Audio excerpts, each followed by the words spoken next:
let's do fast talk. And let's start with Bianca. Bianca, langit, lupa o impyerno? Lupa. Balisong, arnis. Balisong. One piece, two piece. Two piece. Face card, fit card. Fit card. Gusto kong ibaon sa lupa ang Mga corrupt. faith. Apoy o usok? Apoy. Nagbabaga o mahiwaga? Nagbaba. Hot girl, soft girl. Hot. Lalaban, tatakbo. Lalaban. Gusto kong mag-ihaw ng Mga walang konsensya. Kelvin. Too big o too small? Tubig. Dagat o swimming pool? Dagat. Sisisid o magmamasid? Mabamasid. Sunrise, sunset. Sunrise. Gusto kong maligo sa Sa dagat. Angel, Adamus, Adamot. Adamo. Hard abs, soft heart. Soft heart. Mahangin o maulan? Mahangin. Lilipad o lalangoy? Lilipad. Gusto kong paliparin ang Gusto kong paliparin ang lahat ng mga korap. para sa inyong lahat. Sa inyong apat, sino ang pinakamarites?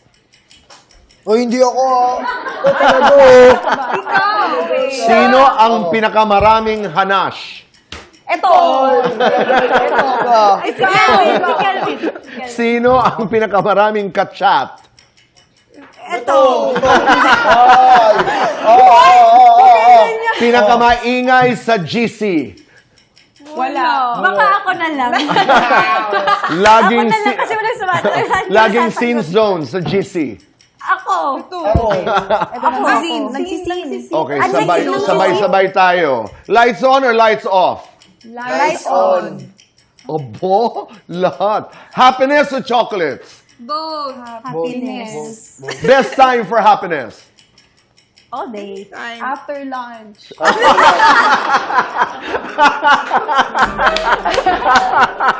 Bakit? Parang marami pang energy. Gusto niyong specific? Ayun, ibinigay. Kung ipapamana mo ang iyong brilyante, kanino? Angel. Sa uupong presidente na mahusay.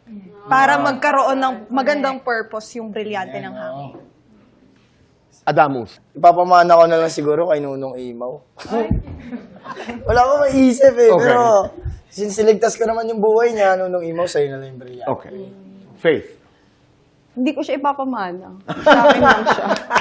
Sa akin lang siya. Oo. Pasensya na po si Clamara kasi ang tinanong. Nauunawaan namin niya. Bianca, ikaw. Sa lola ko, Tito Boy. Kasi, in real life, totoong tagapangalaga siya ng brilyante ng lupa. Green thumb yung lola ko. She finds energy in just walking and being with people and taking care of people. So, sa kanya ko ibibigay. Mabuhay ka, Lola. Thank you, Tito. Di ba? Okay. Paalaman tayo. Paano ka magpapaalam kay Dea? Nandyan siya. Sige nga. Dea, mahirap man para sa akin na magpaalam sa'yo. Maraming salamat. Maraming salamat dahil napakarami mong itinuro sa akin bilang tao. Kahit hindi ka tao. Ang dami kong nabitbit in real life. Masasabi kong mas tumapang ako dahil nakilala kita. Maraming salamat. Sabi sana, Eshma. Kelvin, if you were to say goodbye to Adamus, paano?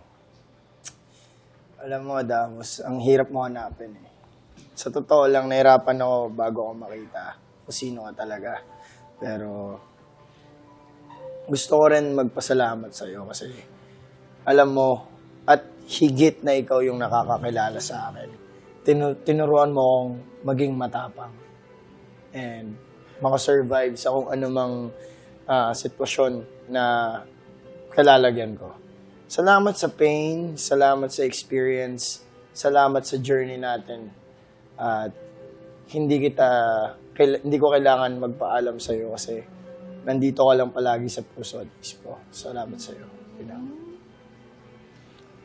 Faith. Abisala Eshma, Lamara. Labis ako nagpapasalamat na sa buhay na mayroon ako. Sa personal ko na mga pinagdadaanan bilang isang faith. ikaw yung nagturo sa akin. Ikaw yung nag-remind sa akin of how fearless I am. Of how strong I am. And yung mga moments na gusto ko nang sumuko sa personal ko na life, ikaw yung nag-ignite ng fire inside me. Ikaw yung nag-embrace sa akin ng warmth. And alam kong mas matapang ako ngayon, mas mahal ko yung sarili ko dahil nakilala kita. Mahal kita. Thank you. Bianca, ikaw. Mahal kong Tera. Idol kita. Ipinagpapasalamat kita dahil biyaya ka sa buhay ko. Binigyan mo ng lalim ang pagkatao ko. Binigyan mo ng bagong kahulugan kung bakit ako nandito. At napakadami kong natutunan dahil sa iyo. Mahal na mahal kita. At gagawin ko ang lahat hanggang kailan pa yan para lang lumaban dahil ganun ang puso mo bilang isang tao. Ayoko magpaalam. Gusto ko lang sabihin na hanggang sa muli.